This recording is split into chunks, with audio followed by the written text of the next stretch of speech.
It's really a pleasure to be here in Abu Dhabi. It's my first time in the Mideast, and it's been very enjoyable so far. Um, so this is going to be a fairly high-level talk about some things that are going on in cloud computing and peer-to-peer networking. Peer-to-peer networking has been my group's area of research, main area of research for the past 6 or 7 years now. But we're also more recently been doing things in cloud computing that I will tell you about tonight. And also we're doing a lot of work in internet privacy now, but I won't be able to get to that tonight. But if you have any questions or you want to discuss that topic later on in the evening, I'll be happy to do so. So we're really going through a kind of paradigm shift right now in the computing world.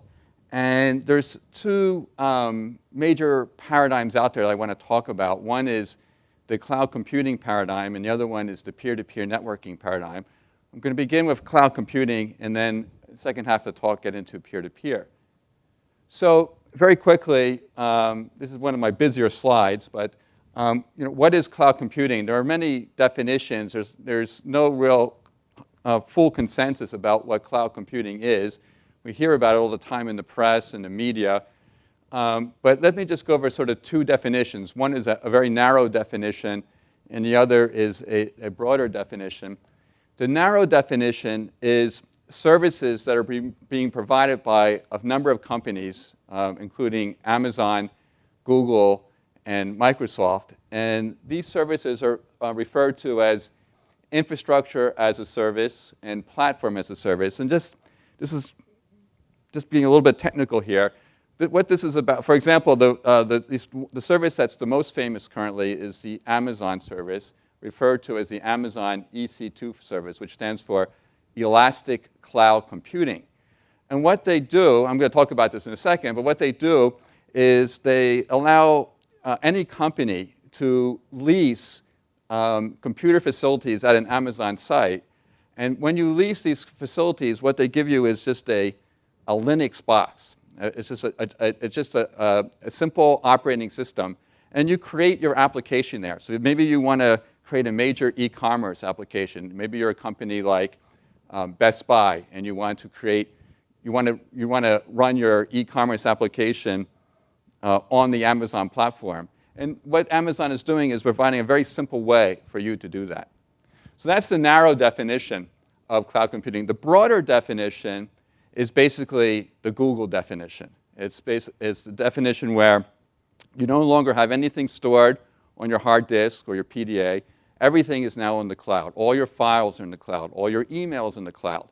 And all your documents are there. And so we'll be talking about that as well tonight. And this is, I don't know how technical I should get tonight, but part of this vision is this new emerging standard called HTML5. And maybe I'll say a few words about that later tonight. So the definition that we're going to use is this broader definition here. And when we're using this broader definition, the king of cloud computing today turns out to be Google. So I want to start this talk about talking a little bit about Google and some of the services they're currently offering and their vision for cloud computing, just to begin to talk. And I think you'll find that they are actually doing a lot of very exciting things. So first of all, just a little bit about Google in the background is that their profits have been going up quite dramatically over the years. Even in 2009, their profits went up in this recessionary period at 22. So they're up to about 22, 23 billion dollars a year in revenue now. Of course, most of that revenue comes from advertising from their search application. We'll come back to that. So Google, what is, we all know Google. We use it as a search engine. We use many other Google services that we'll talk about soon. But there's something behind all that. And what's behind that is these data centers. They have these very large, massive data centers. Each one costs about $600 million to build. In 2007, they spent about $2.4 billion in rolling out new data centers. Each data center is a huge consumer of both electricity and water. So they typically locate the data centers in areas where both electricity costs and water costs are low. You need the water for the air conditioning, for the cooling, because you need a lot of cooling support of all the computers that are inside. Inside a data center, it's pretty boring actually. It's basically just racks of blades of computers. There's lots and lots and lots of computers. Each computer typically being some kind of commodity. At Google, it's just a commodity box, a commodity Linux box. It's relatively inexpensive. And if some go faulty, they just switch over to others that are operational. And that's the strategy that they've taken over the years. So just hundreds of thousands of these commodity computers in there. If we look at the map of Google's today, if it's data centers, it looks something like this. They have about 20 data centers. See, there's a large concentration in North America, also in Europe, some in Asia, one here in South America. And this is 208. This is all proprietary, but people have done a little bit of reverse engineering and have come up with a map. There's probably a few more now since it's 2010. So what are some of the classic Google Cloud services that we're all familiar with? I think many of you have used these already. We've all used Google Search. I don't think there's anyone in this audience that hasn't used Google Search. Of course, Google purchased YouTube a few years back, and so that's another very popular Google service. Gmail is enormously popular, and in fact, many institutions, companies, and universities have recently migrated over to Gmail. That is, they're running. Some universities are, when they provide an account to a student or to a professor, it's essentially a Gmail account. All the mail is being stored and distributed by data centers run by Google. Another popular service is their shared calendar service, where anyone can create a calendar, and groups of people can create a calendar and put inputs into that calendar. Google Sites allows people to very easily create their own web pages. Google Earth is a very fun application that many of you have seen or used, where what Google has done is collected photos that are taken by satellites and by airplanes, and they stitch together all those photos, and then so you can go to any town or any area and see your house or your apartment or what have you. And then they've added many other additional services to that. For the roads, they identify the roads. They provide names there. They provide the borders between countries and municipalities, things of that sort. And of course, Google Maps, which is present everywhere. In fact, one thing that Google does is it provides all these services as well to other websites. So if you have your own other website, for example, maybe it might be a travel website that you're building, you can create your own website by using many of the so-called Google APIs, the Google Maps, the Google Search. They have an API that allows a language API that allows, if you put that into your website, then you can have your website automatically translated into any language that viewers are interested in. And so, in fact, if you look at many websites out there, they're built using these Google APIs. For example, the popular travel site Kayak is built largely out of Google APIs. So now getting back to cloud computing, here's one other very important Google application that is really a centerpiece of their cloud computing vision, and that's the Google Docs application. And what that does, again, is it allows anyone for free, all you need is a Google account to do this, is you can put all your files up on Google. You don't need to keep your files on your PC or your laptop or anywhere else. You can store for free right now, up to 1 gigabyte of files. So you create, just like you would create a directory of files, a directory hierarchy of files on your laptop, you do the same thing in the cloud. So you go into the cloud, you create your folders, your subfolders, and you put your files in there. And now if you want more storage, if you want 10 gigabytes of storage or 100 gigabytes of storage, you pay for that. So you pay as you go. Also, what this application does is it lets you create documents. And so instead of using the Microsoft Office productivity applications, you instead use now the Google ones. And so you can use, Google has its own equivalent to Word, its own equivalent to PowerPoint, to Excel, et cetera, et cetera. And then when you create these documents, whenever you save the document, it's stored up in the cloud, in the Google data centers. So again, it's a very different paradigm from the Microsoft case, where the application is running, on your computer, and you keep the application on your computer, and all the documents that you create are stored on the computer. Here, all the documents are being stored in the cloud. One advantage of this approach is that when you publish to the cloud, you can also designate who has the right to see these documents. So one can share them with a class, or with your colleagues, or with your family. So make them widely available that way. And another major advantage of this is that you can set it up so that multiple people can prepare the document at the same time. So it's also a collaboration tool. So if 4 or 5 people, as part of a company project or a school project, want to prepare a PowerPoint presentation or the equivalent of a Word file, they can do it this way. So that's really a central part of this cloud computing vision. Now let me tell you about a few other Google applications that are very recent that you may or may not be aware of. Probably, I suspect that many of you are not aware of these. One is Google Voice, which was released just very recently in March 2009. And what it does is that Google gives you a phone number. In fact, you can often pick your phone number. You can pick your own number. And then what you do is, when you tell people what your phone number is, you no longer tell them your cell number or your office number or your home number. You give them your Google number. On your business card, you put your Google number. And now when anyone calls you using this service, all your phones will ring at the same time in default setting. So your home phone will ring, your cell phone will ring, and your office phone will ring. And then what you can do then is you go to the Google website, you just log in using your account, and you can configure that more. So you can have it so that your home phone rings from 6 p.m. to 10 p.m., and your office phone rings from 9 to 5, and your cell phone rings during the weekend. So that's all can be done. You can configure it any way you want. Additionally, you can configure it so that all your phone calls are recorded. So they record all your voice, and you can go back and access all those calls through the web by listening to it.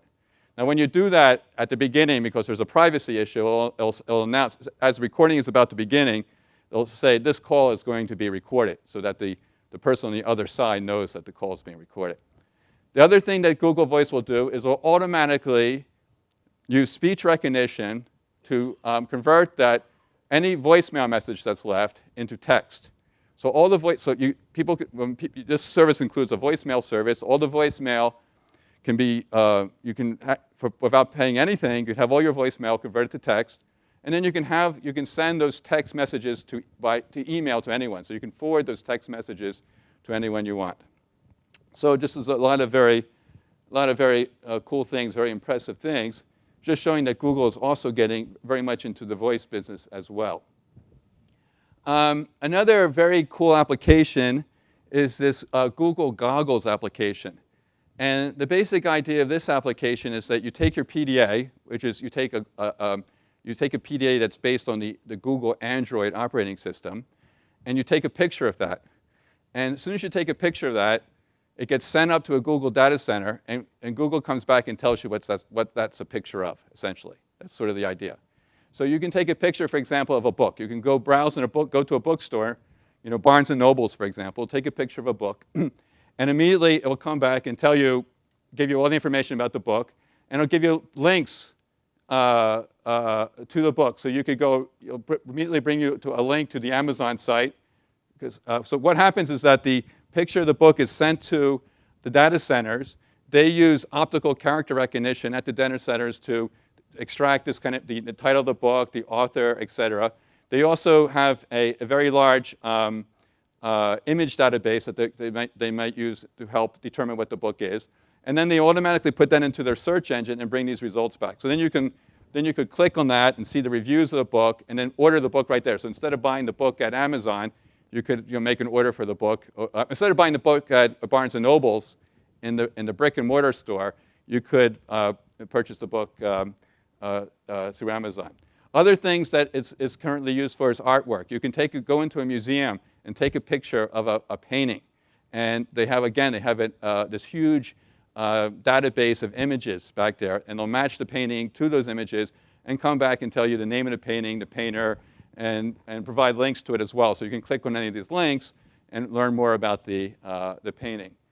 Also, wine labels, for example. Take a picture of a wine label, come back, tell you, everything that you want to know about that particular wine, the year, and the different types of grapes that make it up.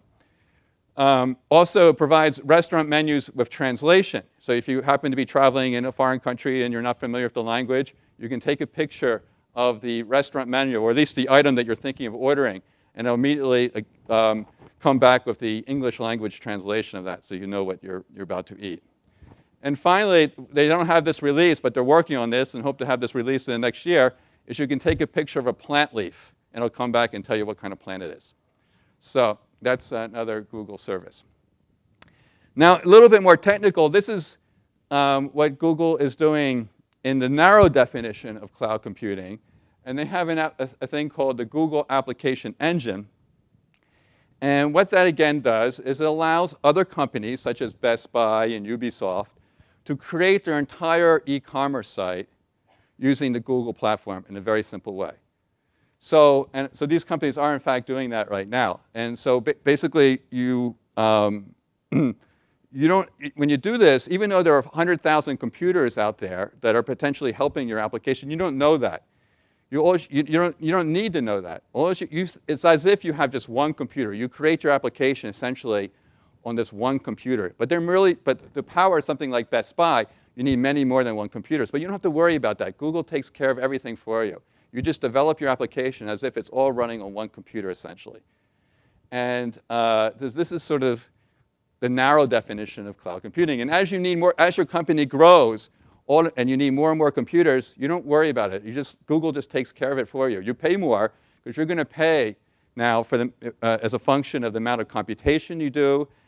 So at the Google data center, the amount of bandwidth you use, the amount of storage you use, you're going to pay for all that, and as your business grows, but you don't worry about it. So you're just basically leasing from Google this data center, and it provides a so-called API, an interface, an application programmer's interface, to make it very easy for you to deploy your application.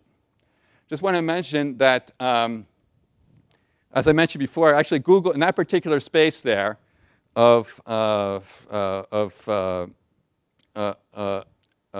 elastic computing, Google is actually not the leader. The leader is Amazon with their EC2 service. And this service gets a lot of press currently. And the basic difference there is that Google gives you doesn't give you raw access to a computer. It gives you a higher level access, and you can only develop web-based applications using the Google platform. And when you write those applications, you have to write them in either the Python language or the Java language.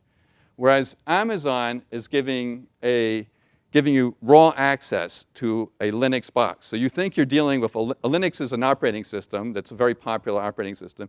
And when you're developing applications, it's as if, again, you have one Linux box, one computer, but actually you may have 100. Or you may just have a half of one, because you may be sharing a physical Linux box with some other company. So anyway, I just want to mention that Amazon is sort of the leader in that space. Now, there are many other Google applications out there. There are dozens of others. I'm not going to survey them all tonight, but just mention that there are many others. Now, what about accessing the cloud? So we want to access the cloud. How do we do that? Currently, these are sort of the main ways that we go about doing it. If we have a laptop, most of us have, 90% of us have laptops that are running a Microsoft operating system, and 10% of us have an Apple operating system, generally. And so currently, when we access the cloud from a laptop, we're using Microsoft. When we're accessing the cloud from a netbook, currently, probably using Microsoft as well today. If we have an iPad, then we're using Apple operating system. If we're using PDAs, then we're using either the Apple or the BlackBerry operating system, most likely. But the question is who's going to control these devices, these access devices, in the future? And so Google is, of course, very interested in controlling these devices as well. Google has already, is a dominant player in the back end with its data centers. No other company has as many data centers as Google does, as we'll see. And Google would also like to control the front end, the devices that we use to access that cloud. And one of their bigger projects is this Google Android project. How many of you have heard of Google Android, just to get an idea here? So yeah, most of you already know about that. That's good. So Android is Google's operating system for PDAs, and it competes directly with iPhone. And currently there's a big battle going on between Apple and Google about this particular product, actually. And Apple is very worried about this product. And so what it is, it's open source operating system based on a Linux kernel. And it can run on many different hardware devices. And there are a number of products now that are running the Android operating system.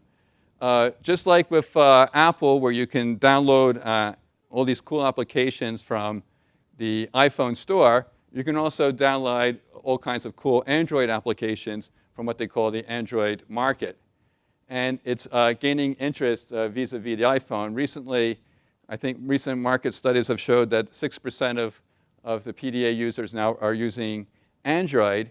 And in addition to that, a lot of the early adopters, a lot of the high-tech people, the computer science students, they're moving in the direction towards Android because they like the fact that it's open, and they like the fact that it's Google, because Google is very popular among young people. Another area where Google is trying to control is the browser. So of course, Internet Explorer has for a long time now been the dominant player in the browser market, and Google has its own browser now, and it's gaining. It currently has 7% of the market, and its popularity is increasing rapidly. Those of you that have used it know that it's very, very fast. It's very, very responsive. It comes up fast. When you visit web pages, the web pages come up fast. It's very streamlined. It's lightweight. So that's things that are nice about it. Has an open source JavaScript engine. This is JavaScript. Most of these interesting web pages are running actually code in them now, so-called JavaScript. And the processing in Internet Explorer is the way it's done there. It's proprietary because it's not open source, and it tends to be clunky. Whereas with Google, anyone can see the code. Everyone knows exactly what's going on, and it's been streamlined quite a bit over the years. And again, as I mentioned briefly at the talk, there's this movement towards HTML5. HTML is the language that the web runs on. It was originally a very primitive and simple language, but now it's become, HTML5 is much more involved. And one thing that HTML5 is going to do is get rid of all these plugins, like Flash plugins, for example. So with HTML5, the actual video player will be embedded in the browser. You won't have to go and get it from Flash and install it. So when you watch YouTube videos, they'll no longer be displayed through Flash. They'll be displayed directly through the browser. OK, and the last thing I want to talk about when it comes, well, another important application on the front end, on the device, a very, very important thing in development, is the Google Chrome operating system. So this is the Google Chrome browser. Now we're talking about the full operating system. So Google has developed an operating system, and they're currently refining it. It's not quite there yet, but it's getting there. It's once again open source. That means it's non-proprietary. The code is fully available to anyone who wants to see it and can look at it. It's once again Linux-based, which is a very popular operating system. It's free, and so it's highly cloud-based. So this is an operating system for a cloud computing environment with its emphasis on speed, simplicity, and security. It's going to be running on solid-state devices only. That is, devices that do not have a hard disk, like PDAs and netbooks and some laptops that are solid-state laptops. So it's going to be available for netbooks and tablets. And there's a lot of effort here in security. So this is going to be an operating system that will potentially compete with the Microsoft operating systems. So we see there's a number of Google is looking to compete with Microsoft on a number of different levels. One level, of course, is that is the operating system. They have one major advantage here, is that a couple of advantages here. One is that it's free, of course. Another advantage is that it's very much cloud-centric. So if cloud computing does indeed become the paradigm of the future, they'll be in position to take a large portion of the operating system market. The other place where they're competing, as we saw, was in the office productivity applications, such as Word and PowerPoint. They have their own applications now. And so we talked about that. But just keep in mind, of course, is something that's sort of obvious, is that there's an enormous privacy problem with Google in the cloud. And that's, of course, if we put all of our information, if we leave all of our information with Google, our email, our searches, our documents, if they know what videos we're looking at, they really, if we do our internet commerce through Google, they really know everything about us. And that's one issue there. So what I'd like to talk a little bit about, get a little bit more technical, but not too much more technical now, is talk a little bit about some of the networking issues behind the data center deployments. And if we look at Google and as well as Microsoft, we're going to talk about them in a second, they have these mega back-end data centers. Those are those ones we were talking about that cost $600 million to build. Those enormous data centers. And when they place those data centers somewhere, what they're mostly concerned about is power, land cost, and regional environmental regulations. They're not concerned about performance. Now, there's another type of data center that Google is also deploying that we're going to talk about here in the next few minutes. And those are mini data centers. And they are placed largely based on performance gains. So the goal here for any kind of cloud service provider, such as Google, or we'll see Microsoft is going to get into that business as well, is to try to design the infrastructure, the back-end data centers and the satellite data centers. So in the end, you have a very high-performing cloud service platform. When you access the cloud, the delay to access it is essentially zero. And the amount of packet loss that occurs between your device and the cloud is essentially zero. That's really the goal. And Google has pretty much achieved that goal already for search. Many of you have noticed that when we do a search now, it's almost instantaneous, right? It's really quite remarkable. It's not just the relevancy of the results that's impressive by Google, but it's also the performance, how fast those results get back to you. So this is sort of a map of the mega centers here of just in Asia. And what Google has done is built many of these very small, satellite data centers that we're going to talk about. And so they have about 20 mega centers and several hundred satellite data centers now. And when a user comes along, say Bob here, what is going to happen is Bob will be directed to the nearest satellite data center, and then to do, say, search or to do Google Docs, the satellite data center will talk to the closest mega data center in some sense. And by doing this, Google really improves performance that we're going to, as we'll see shortly.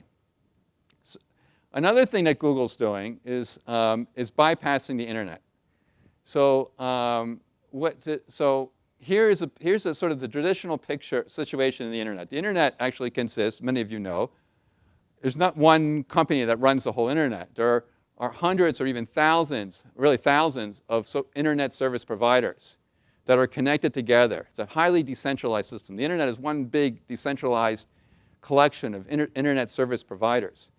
And they're all connected together. And normally when say, a server, such as a server inside the Google data center, sends information or send, say, a web page to a user, the packets that are sent, the packets are sent through, the packets of information are sent through the network of ISPs in this manner here. So you go from a local ISP to a tier 3 ISP to a tier 2 ISP, tier 1 ISP, et cetera.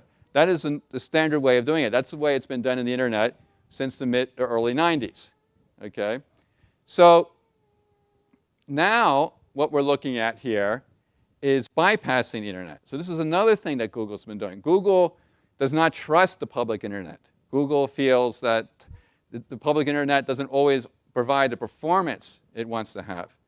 So instead, Google, what has done is built its own worldwide network, right, to get the data to you almost directly. It doesn't go all the way directly to your computer, but instead it goes to a ISP that's pretty close to you.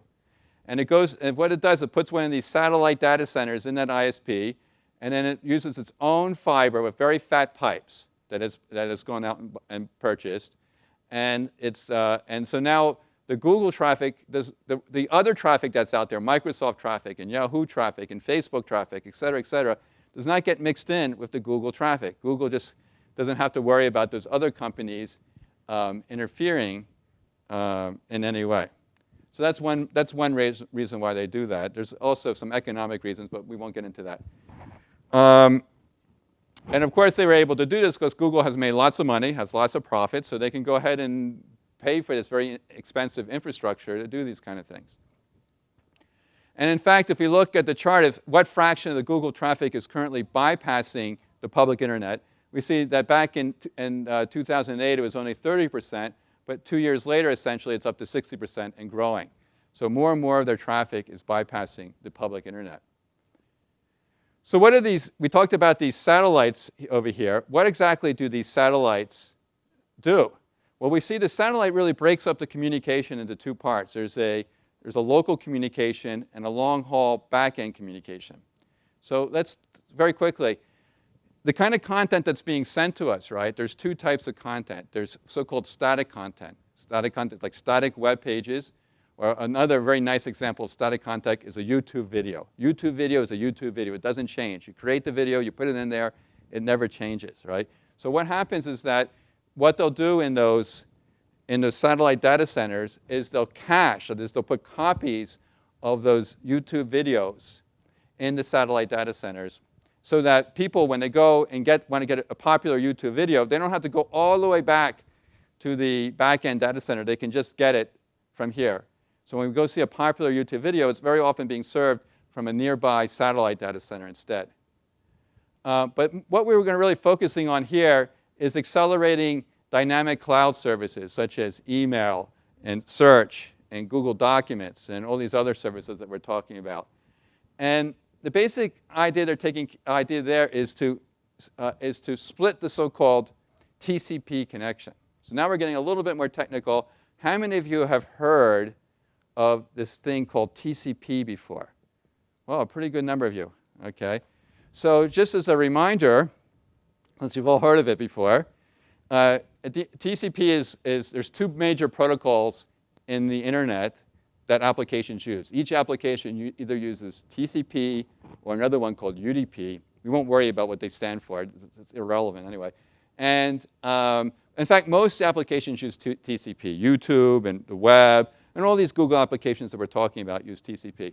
And TCP is essentially a connection. It's a connection between the client and the source of the information. And in that connection, all kinds of things can go wrong. You can have very large delays. You can have packet loss. And when there's packet loss, you have to retransmit the packet, which slows things down. And so it's been well known that if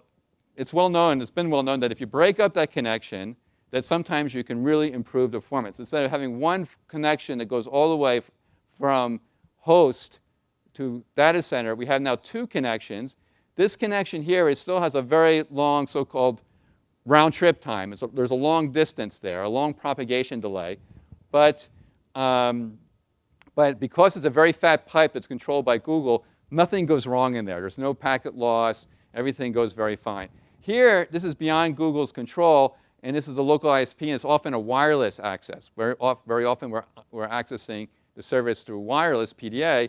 Here, all kinds of things can go wrong. You have a very high rate of packet loss.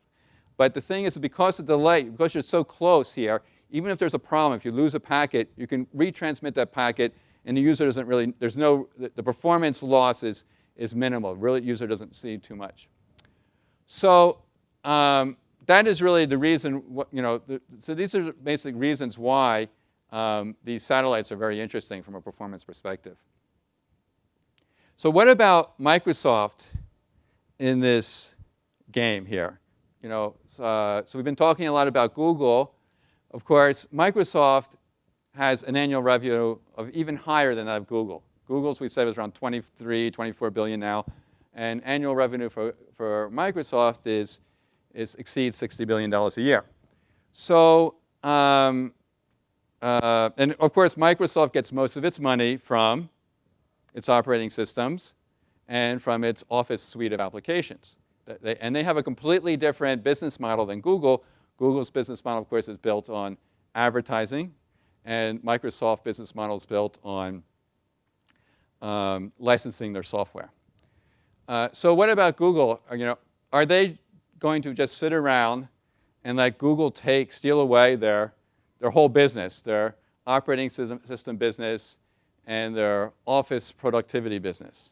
And of course, the answer is no way, Jose. So they have no intention of letting that happen. And I've been working very closely with, most of this research that I'm just going to brush over has been in collaboration with two colleagues of mine, as well as one of my PhD students at Microsoft Research in Redmond, Washington.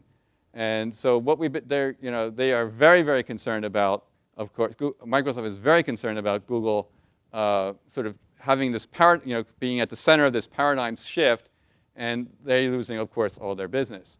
So what are they going to do about it? Well, what has Microsoft always done whenever there's been competition? They basically do the same thing, okay? They try to do the same thing, and they try to do it better, or cheaper, at least, right? So you guys probably remember the famous Netscape battle. That was one of the first battles that Microsoft got involved with, where Netscape was the leader in the browser market, and there was all this talk about how the browser was going to become the new operating system. And so Microsoft did everything they could to kill Netscape. And then they tried to do the same thing, of course, with Apple. At one point, the Microsoft operating system, DOS and Windows, was competing with the Apple operating systems. There was a major battle going on there. Apple was the first to introduce the graphical user interface. Of course, Microsoft saw that was a great idea. They did the same thing. Apple tried to sue them, lost the court, and Microsoft, in the end, sort of beat out Apple. Of course, Apple's making a comeback now, but there was a period when Apple was really down in the dumps. So, so Microsoft is also building its own cloud infrastructure. It's doing the same thing. It's building its own mega centers, mega data centers. It's trying to reverse engineer what Google does. It's of course also rolling out its satellite data centers. Now, as Microsoft does this, they're interested in doing this and achieving the same performance that Google achieves, but hopefully at lower cost, because all these data centers and these satellite data centers and this private network is very expensive. We're talking now tens of billions of dollars or hundreds of billions of dollars potentially. And so they want to do that at least cost. So that's what much of this research has been that I've been doing with my colleagues at Microsoft is about, is trying to figure out ways, particularly with the satellite data centers, how to deploy that to get the biggest bang for the buck. And so one thing that we've been looking at is, and I'm not going to tell you too much about this, but just say what we've been doing is, we've written research papers about each of these things, is how much can a satellite improve performance for dynamic content? So determine very accurately how much performance improvement can occur, where to place the satellites, and how many should you have. And finally, once you have all your satellites deployed and a user wants to access the internet, maybe we're back in the US now, and there's one satellite, you're in New Jersey, Central Jersey, and there's one satellite in New York City and one in Philadelphia. Should you be directed to the one in New York or Philadelphia? that changes as a function of the day. As the amount of traffic changes, as links go up and down in the internet, you're going to need a dynamic algorithm to associate people with different satellites. Unfortunately, I don't have a clock here. How are we doing on time? Don't worry about it? Okay. All right. If we're not good, then I won't skip these next slides here. These slides are slightly more technical, but I'm not going to go into all of them. I'm just going to give you a few of them.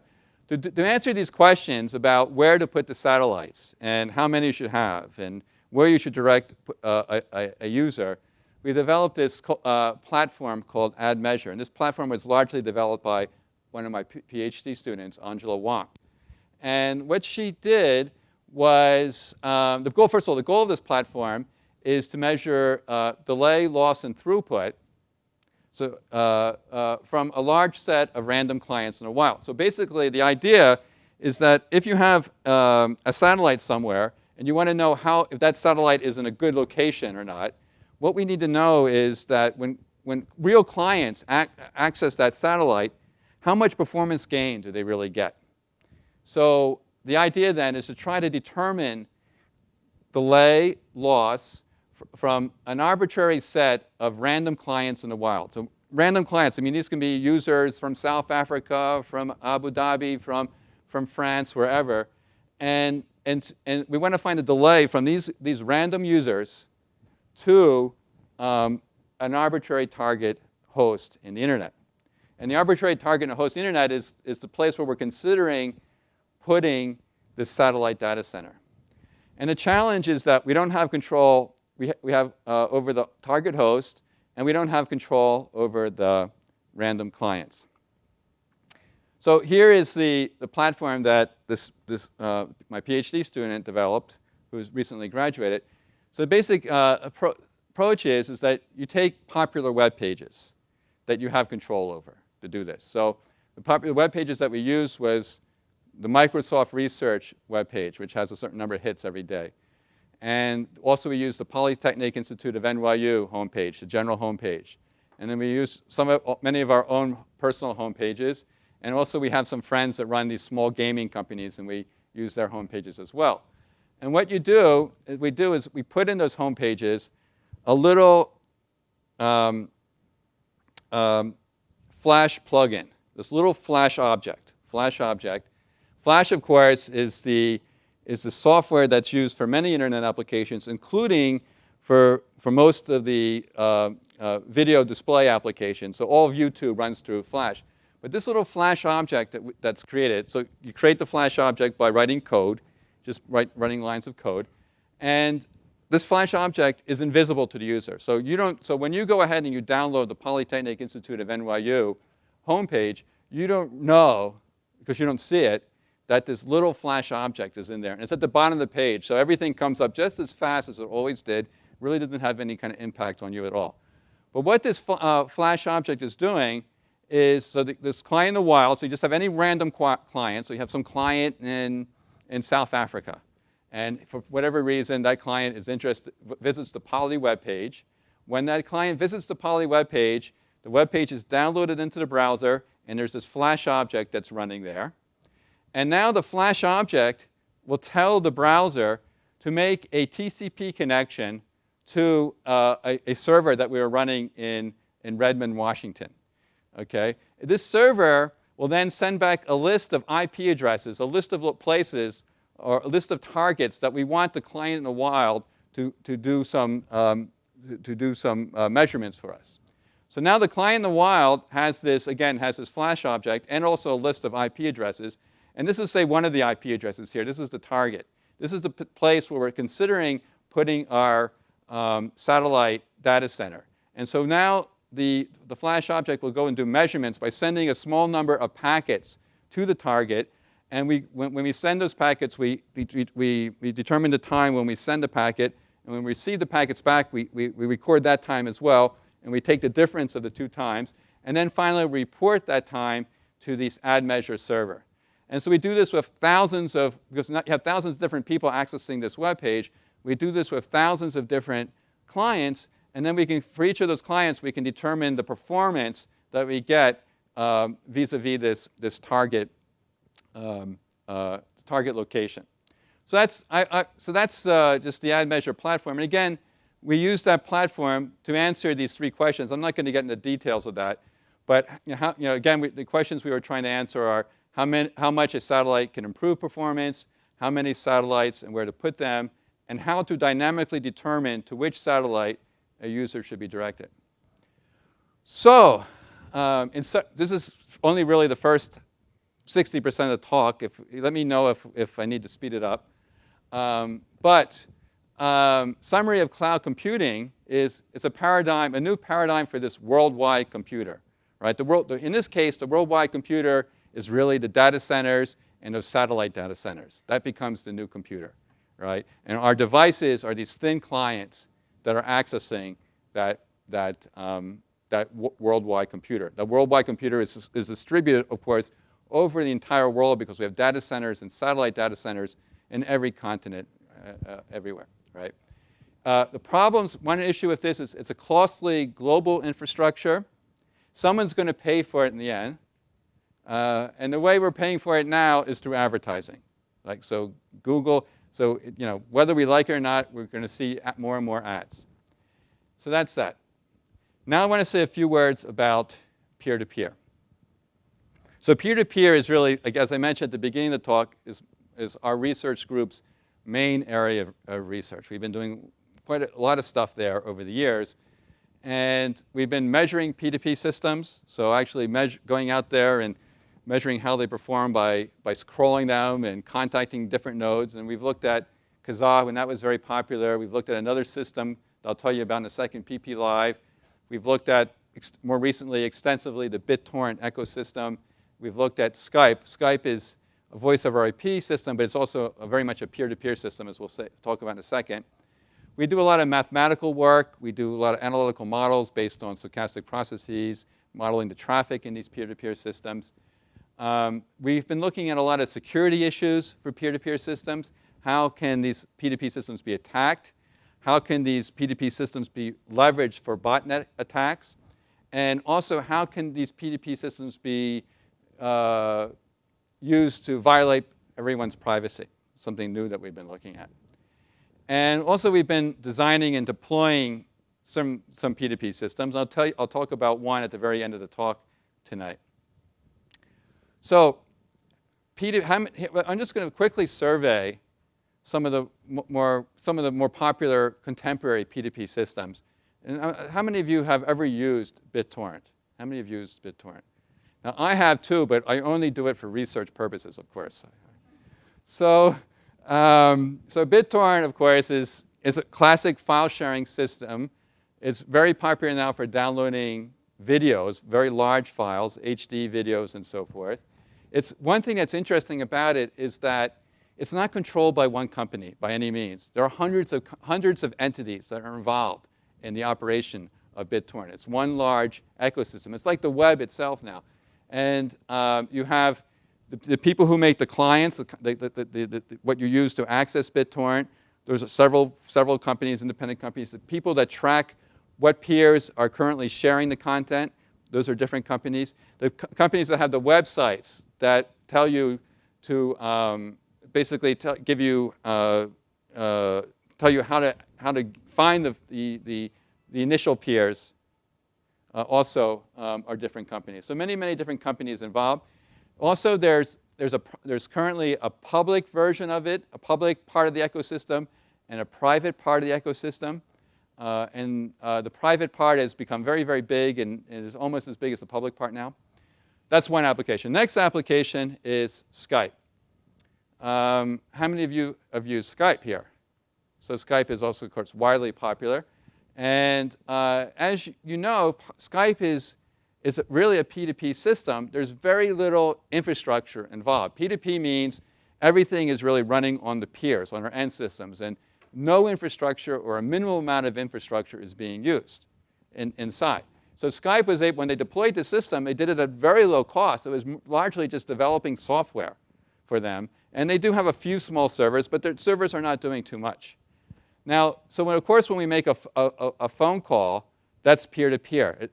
A phone call is being made from my host to your host, and we're not going through any kind of server typically. It's just pure peer-to-peer. So that's obvious. But less obvious is this issue of NAT traversal. This NAT is a technical issue, but actually it's not that easy to set up calls between any two arbitrary users. Most of us are behind these devices called NATs, Network Address Translators. That is because most of us at home have wireless routers. Many of us have wireless routers. Our whole family shares the wireless router.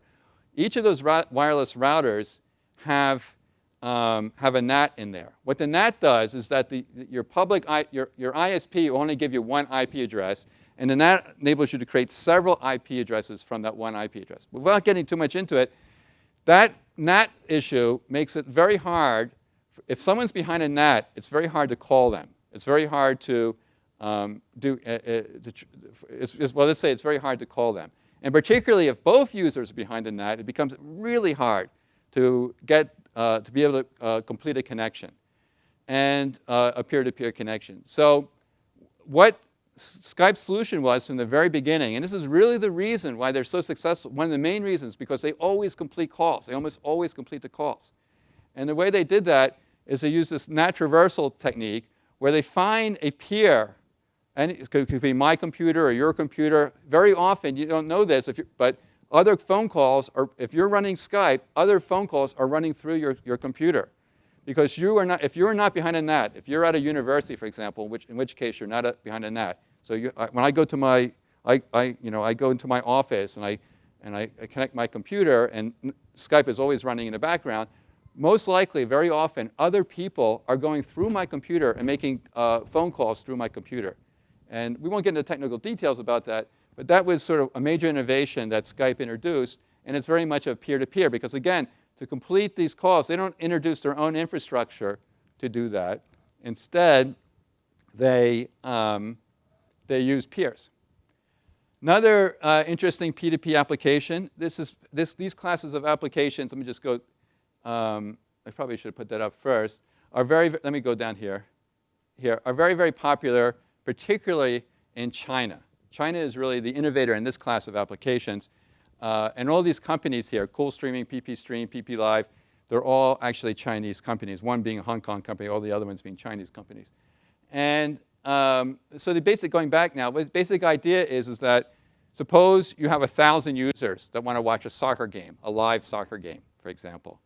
And you could send out, over the internet, you could send it out to 1,000 users, but that is going to be a lot of bandwidth. It's going to cost you a lot of money. So the idea in P2P is you have a server that sends it out to just, say, 3 users. And then those 3 users exchange the packets with each other and with other peers so that all the other peers can start to see it as well. So every peer now is not only downloading video, but also redistributing that video to other peers. It's very similar to file sharing, but now it's live in real time. And so that's what they do. And it's enormously popular in China now. And it's even popular outside of China among Chinese graduate students. I have many Chinese graduate students, and if I go into our lab, very often I catch them watching video using this system here. So that's, again, another very exciting P2P application. One other P2P application very quickly is anonymity. And here we're looking at the so-called Tor system. How many of you have heard of that? This is a little bit more obscure. Some of you have heard of that.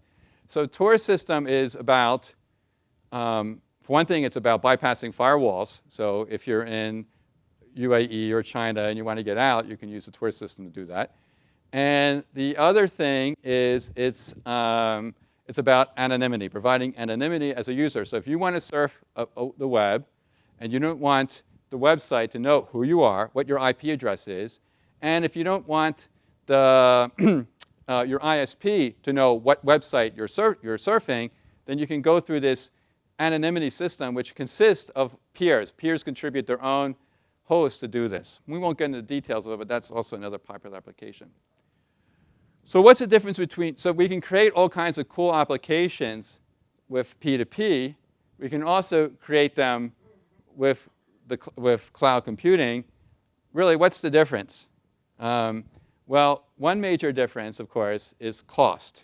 So, so our ultimate goal here, we're going to come to that, but our ultimate goal is to do everything. Us P2P researchers like myself, and I'm not the only one with this vision, there are many other P2P researchers, is a very ambitious goal. It's not necessarily going to happen, but we have a high target here. Our real goal here, basically, is to put the cloud into peers, right? So we like to get rid of those data centers and run everything that Google does by just using the peers.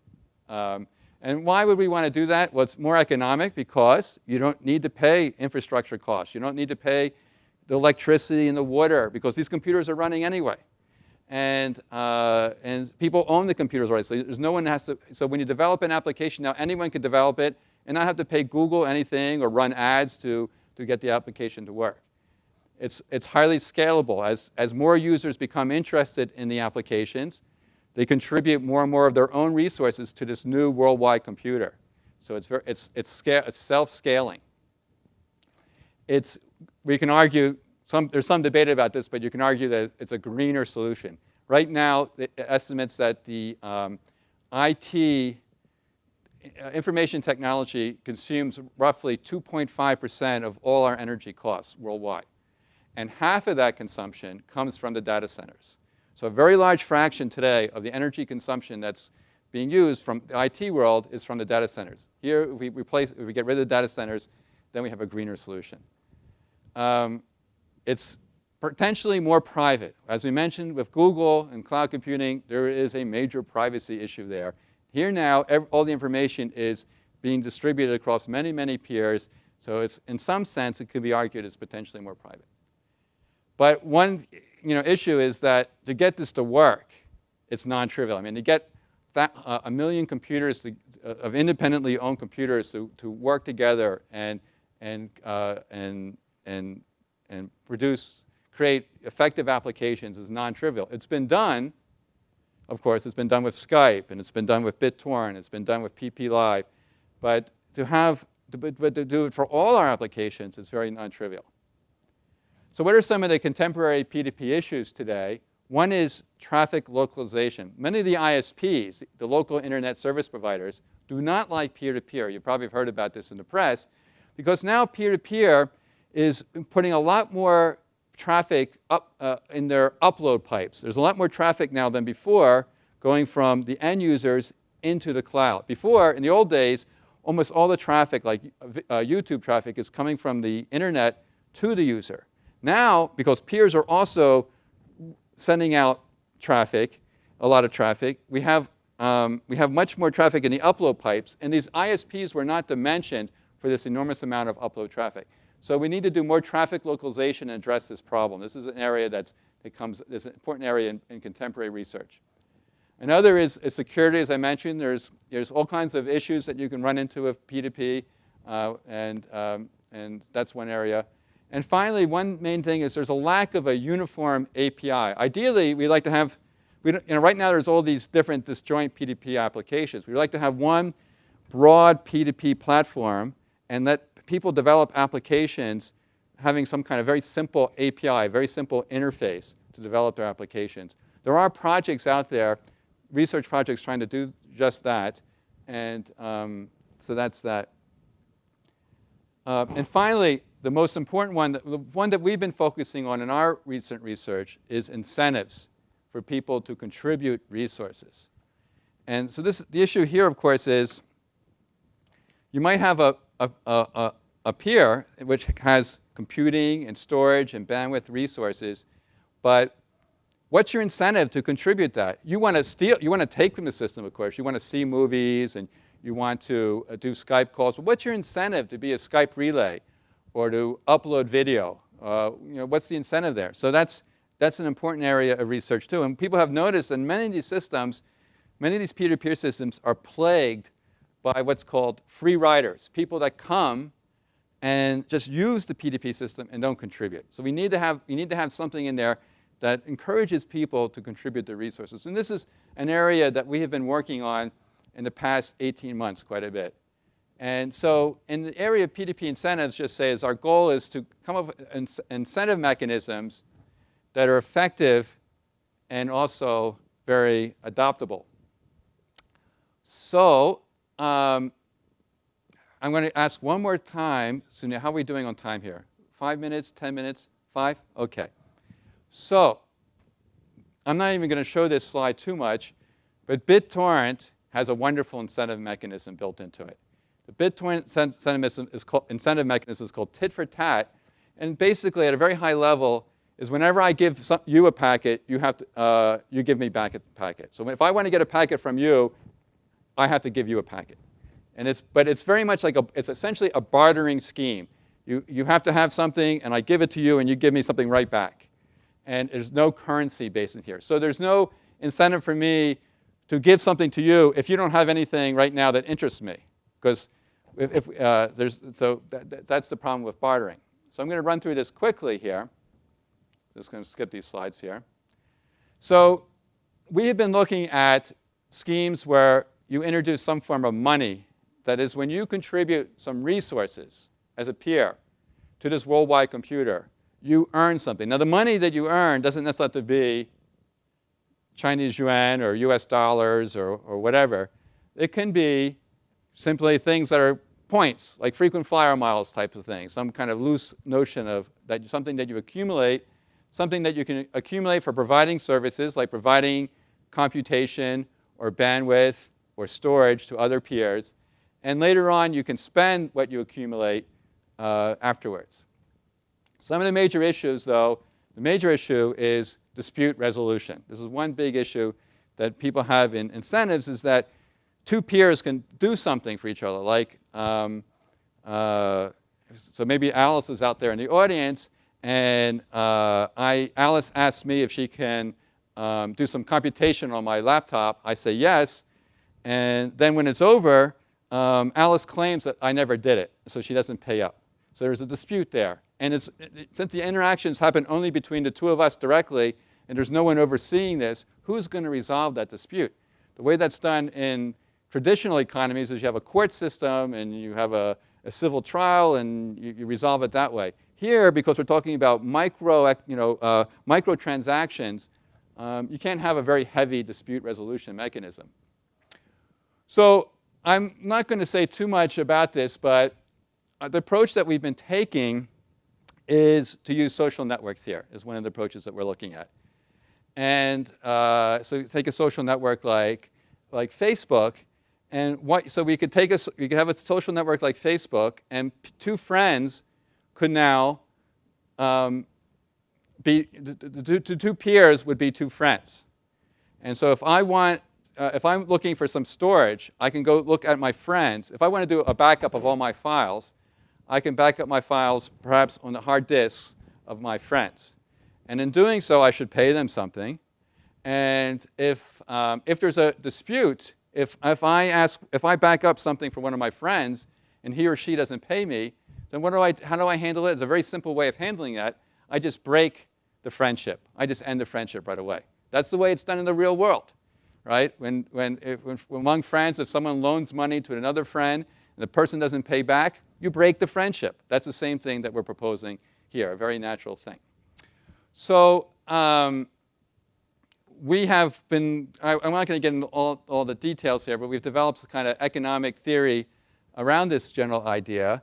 And we've begun to deploy a first prototype. I'm going to move on to the prototype here. A very simple prototype. I'm going to skip these slides since we only have a few minutes. But let me just say, OK, I was going to skip that too. So the prototype that we developed, and where is it here? Should be a link. I guess I deleted the link accidentally. Well, I can give that to you if you like it. But we have this working prototype, and it's based on Facebook. It's a Facebook application. How many of you here have Facebook accounts, by the way? So look, almost all of you have Facebook accounts. So basically, all of you that have Facebook accounts, you can go ahead and download this application. And so you just go to a website, and you click download the application, it installs, and then you can do this. And so, in order to get this to work, you need to get your friends to download the application too. And then what this application does, and this was developed by actually a couple of master's students at NYU Poly, and it's fairly polished right now. It's took us a while. Whenever you develop a complicated application, there are going to be bugs, and it's going to crash your system. But we got this working pretty well right now. And it's very simple, though. This is the first initial version. And what we do here is you go to the website, and you go into Facebook, and you click on Applications, and it loads all your friends that have also downloaded this Pilo application. So I have 150 friends, but only about 10 of them have downloaded the application. I haven't encouraged all my friends to do so. And among those 10 friends, some of those friends are going to be online, of course, and other friends are offline. The ones that are online are these two guys here. One, his name is Thet, and the other is Jung Ye. And so one thing our application is doing is tracking which of our friends are online for us. And then what I can do then is click on either one of my friends here. And so I clicked, in this case here, I clicked on Thet. And what it does, it shows me all the files that he's making available for sharing. And so then I can go ahead. This is just a traditional file sharing system now. I see all his files that are available. And now I can click on any one of those files and download the file. And then he can put other files into this shared directory as well. So that's the basic application. The advantage of this approach over a traditional file sharing application are a couple here. One, we can implement this incentive policy that I just mentioned. I didn't go into the details, but we can implement very nicely that incentive policy. The other advantage of this approach is that if you don't want anyone to know, right now in BitTorrent, if you're participating in a torrent and you're downloading a file, you basically register the fact that you're downloading that file at a site that anyone can see. Anyone can determine that you're downloading that file.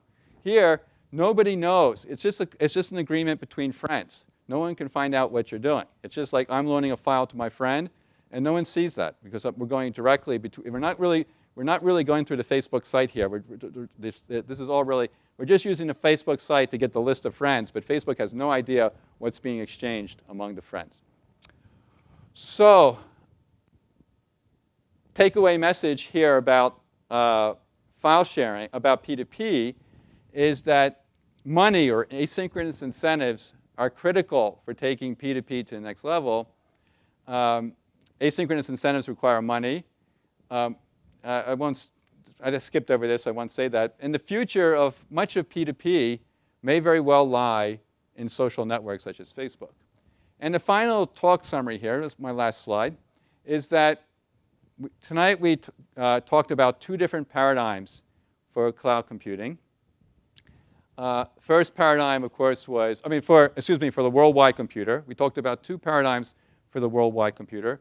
First one was cloud computing. A lot of amazing things going on, particularly at Google these days in that area.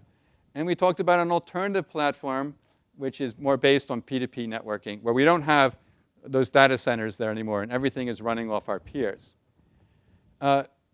Just a comment about the field of computer engineering. Computer engineering used to be really about chip design, but as we see today now, it's really about engineering this worldwide computer. Whether it's the cloud paradigm or the P2P data paradigm, we really have a new kind of computer engineering that's involved.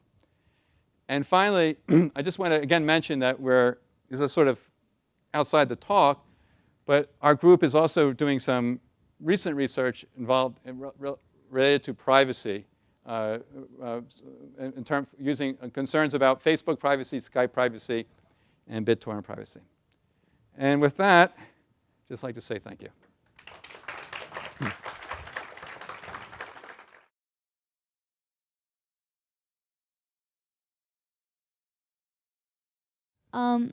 Tell me if this is irrelevant or not, but I heard a story about a line in the Mediterranean Sea of like it kind of crashed, and so within a lion, like a pipe kind of like of electricity.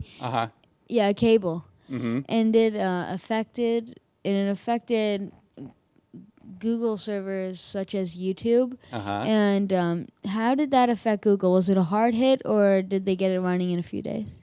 Hard hit, or did they? Was it a hard hit, or was it kind of a low blow because this is kind of a low area? Well, I'm always scared when there are young people in the audience because young people know more about the internet than old people. So no, I haven't, to be quite honest with you, I have not heard about that. So I haven't heard about that breakage. So I really can't respond. I'm sorry. That's a very interesting question, though. Yes, good evening to you. Just these data centers, you know, we're told that everything's gone off into cyberspace, and I've never thought where that might be. But when you're putting it down to buildings around the world, are they holding bits of it, all these buildings? In other words, if one gets caught in fire, is it all gone? Is it transferable? How does it function?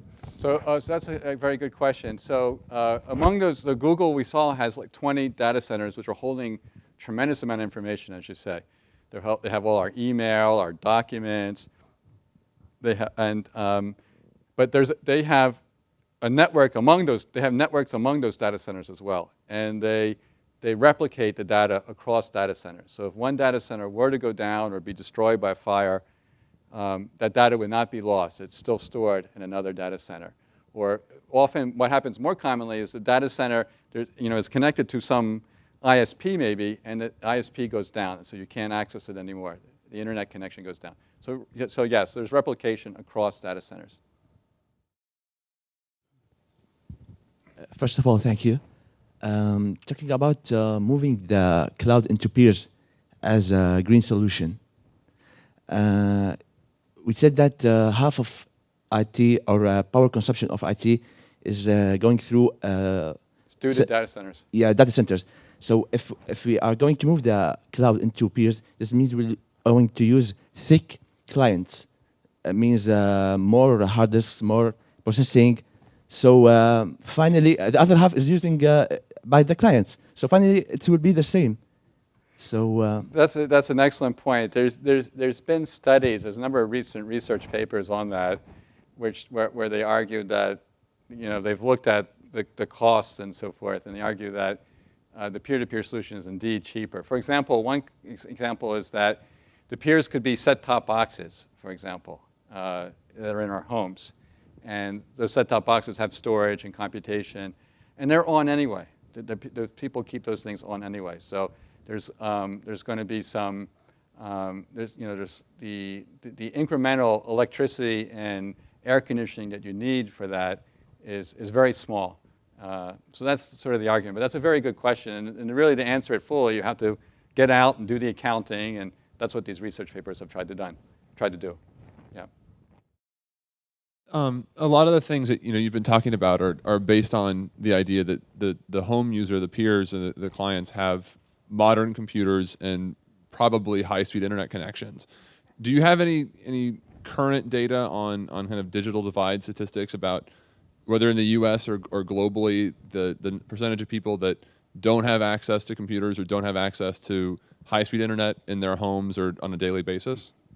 Well, yeah, for the cloud computing paradigm, a lot of that is really through PDAs. So it's even smaller devices and relatively low speed, maybe 3G or 4G speed. But do I have statistics? There are statistics out there. I don't have them on the top of my head, of course.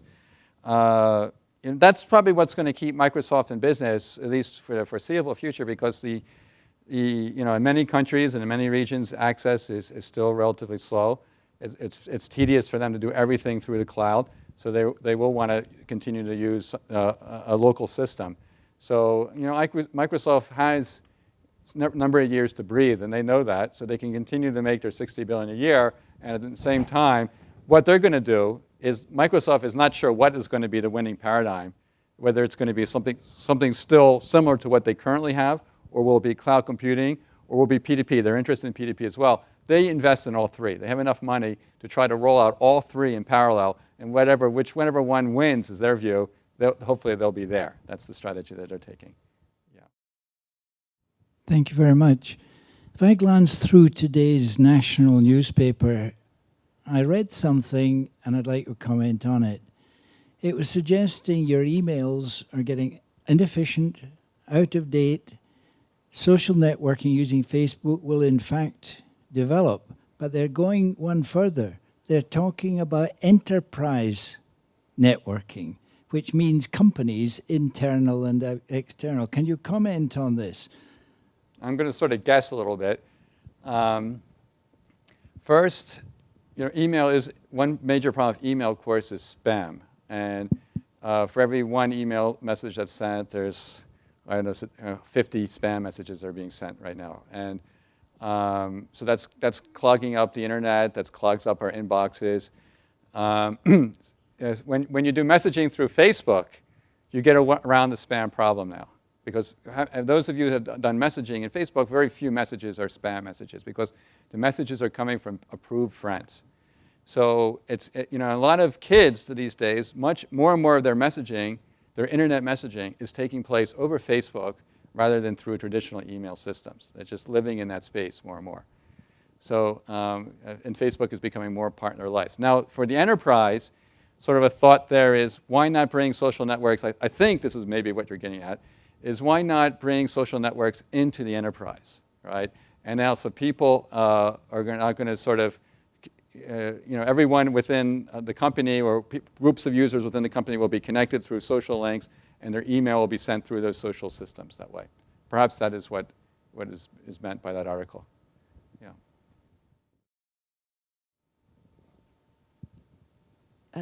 I have a question regarding the incentive. When you were talking about moving the cloud into peer-to-peer, if I understood correctly, you said that ultimately this can only work if peers share equally. If you contribute something, as you take something, then you have to contribute something. For the moment, the internet seems to work nicely with, the sponges and the contributors. The peeping tom and the exhibitionist. What if? I mean, it's a caricature, but I don't think not everybody has quality to offer. I mean, it is one of the privilege of the internet. You go and you can find gems of for example, I know somebody in the audience who the rare time he goes online, not for work, he finds beautiful partition of Bach symphony or Bach partitas that are detailed and explained, and you can hear. But I don't see him contributing anything of this quality. Would you think that this system of peer-to-peer can subsist with people just taking the beautiful thing that are on offer without having to contribute mediocre thing, because this would unbalance I mean, I Sure. hope we can still be sponges and peeping tom. Good. Are you French, by the way? No? Huh? Okay. Because I think, French, my wife is French, and French people are, of course, very consumed about beauty and content and not just about bits and bytes. But what I've been talking about, the resources that I've been talking about that are shared are more, it's bandwidth and computing and storage. But you're talking about another resource which is really important, is the content that people contribute. And one can also, and I completely agree with you, some people have interesting content to contribute and others don't have anything to contribute. The people that have interest, in addition, you can get paid not only for the bandwidth that you contribute and the storage that you contribute and the CPU cycles, the computer cycles that you contribute, but you also get paid for the content that you contribute, like, again, the site that has the Bach partitas there. And so that's part of it. But so if you're a user that doesn't have any interest, you're a boring person, you don't have anything to contribute, you can still, though, go out and buy a very expensive laptop and get a very powerful internet connection and sell your storage, your CPU cycles, and your bandwidth. So that's what that other person can do. Yeah. And in order to get it to function, it's just like in any society. In order to have a society which functions and it's a prosperous society, we all need to work. We all need to work together generally, right? And if a lot of people are slacking off, everyone pays for it. Same thing in P2P. I'm afraid my question may open up, well, actually, I hope that my question will open up another lecture so that you will come back another time because it's probably a very large topic.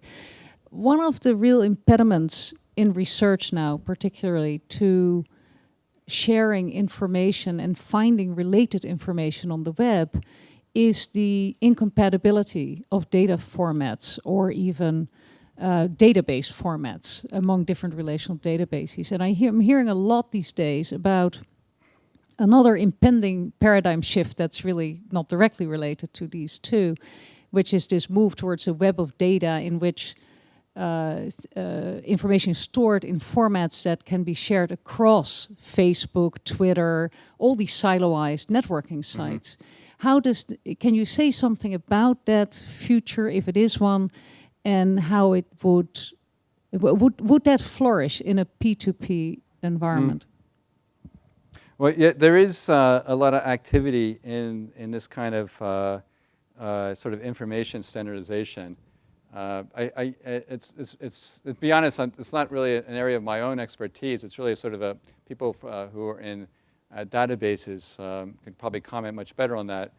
I've heard the same as you have heard, that it's potentially a big problem. I think it's maybe not, it's a problem with Facebook, but it's also a problem in terms of hospitalization records in particular. There's no standard there right now, so it's very hard for hospitals who are using different systems to share information among themselves. And standards are important. Standards are what is an important part of making this whole information society work. And we have standards for other things right now. The internet is based on, well, the standards come from an organization called the IETF, the Internet Engineering Task Force. And it's because of the work of that standards body is that all these computers can talk together. But certainly more work needs to be done on the database side as well. I'm not really that good at computers or anything, so my question may appear a bit naive, but I use BitTorrent quite a lot. You use? BitTorrent. Okay. And I won't tell anyone. Yeah. And I've never had to give anything back, like at least purposely, because I had to give, you said you download something, then you have to upload something else. Right. So is it done like automatically without our knowledge or something? It is, yes. So if you look at which BitTorrent client do you use? Do you know what it's called? Azores or MuTorrent or?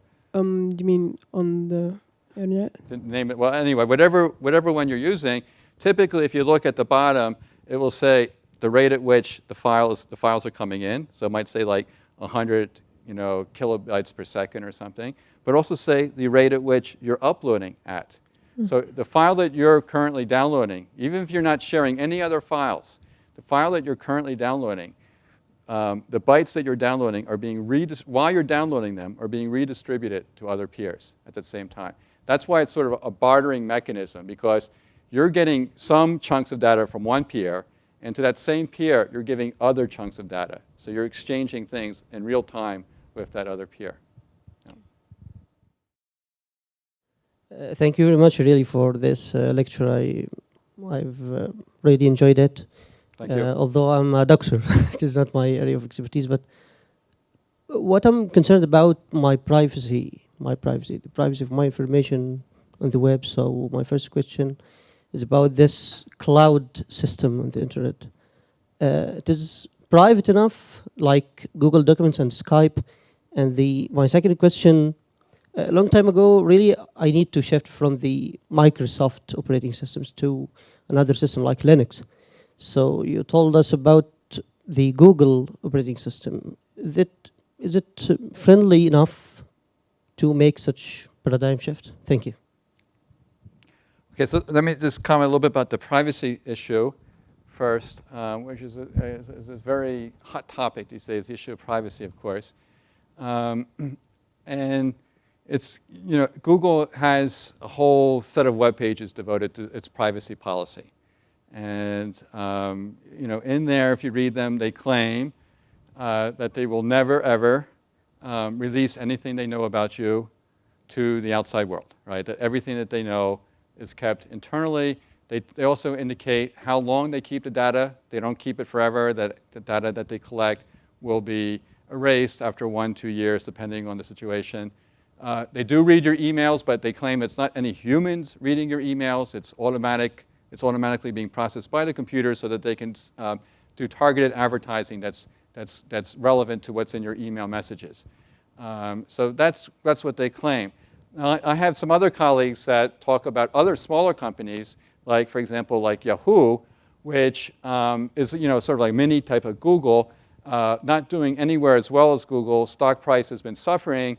Who is to say that someday Yahoo will not start to, in order to please their shareholders and so forth, start to sell that information? So that kind of thing scares people, that all this information that Yahoo has collected about us could be sold, or some other company that does that. So that's one issue. But whether Google has that policy, we have to, if we're going to use those Google services, we have to more or less trust that they are going to do what they say they're doing in their privacy policy.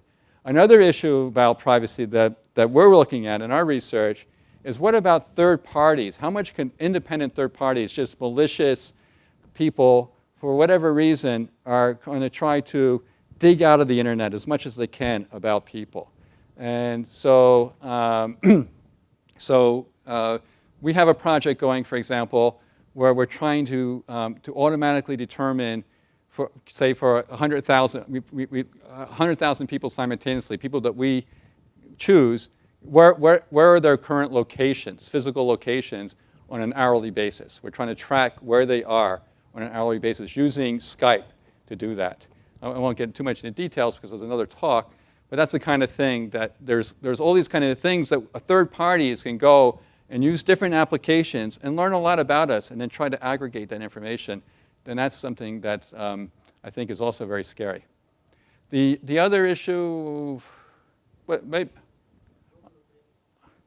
Google operating system, is that going to be better than Microsoft? Is that the question? Or, oh. Well, what's going to happen there, what Google's going to do is that in this cloud paradigm, you might conclude that you no longer need a heavy laptop. That a PDA or a netbook is sufficient, some lightweight machine. And they're targeting their operating systems for those small devices. And if those operating systems are a lot better than what Microsoft has, then you're going to purchase that operating system instead, most likely. And it'll be very easy to use. They're trying to design it so the barrier of usage entry is very small.